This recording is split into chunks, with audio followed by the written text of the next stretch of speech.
各位父母，你係咪都試過為個仔女安排咗最好最貴嘅興趣班，結果咧小朋友就坐唔定啦，唔專心啦，甚至喊同埋成日發脾氣咧？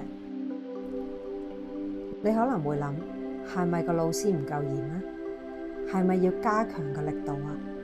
但係呢一刻，請你停一停，諗一諗，其實你可能犯咗一個好常見嘅錯誤。你有冇諗過，自己其實喺度訓練緊一隻天生要喺天空中度飛嘅鷹，但係逼緊佢喺地上跑步呢？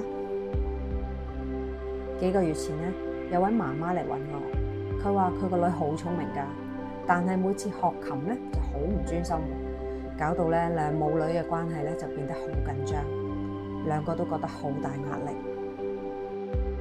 於是咧我就打開阿女嘅紫微斗數命盤嚟睇，就發現咧佢嘅命盤咧係充滿咗動態挑戰嘅能量。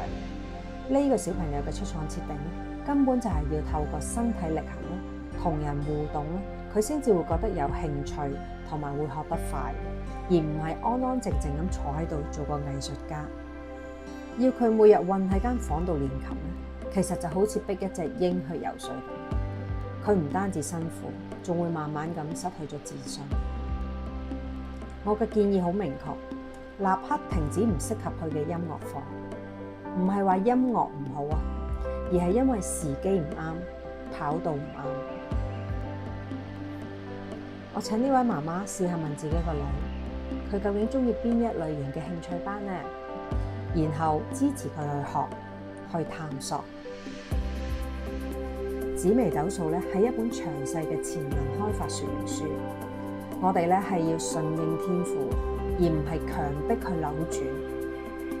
作為父母嘅責任咧，唔係要將佢雕琢成你心目中嘅人，而係去發現佢本身究竟係一塊點樣嘅寶石。小朋友咧係有唔同嘅出廠設定。有啲係戰馬要跑嘅，有啲係藝術家鍾意靜，有啲係鷹要飛，有啲係一條魚鍾意水嘅流動。咁你搞清楚未呢？你或者一直用緊唔同嘅方法去栽培你嘅仔女，但係都見唔到大嘅突破。但係只要你識得睇你嘅仔女嘅獨一無二天賦原圖咧，你就會發現潛能呢一樣嘢原來一早已經寫咗嘅，而且係可以解鎖嘅。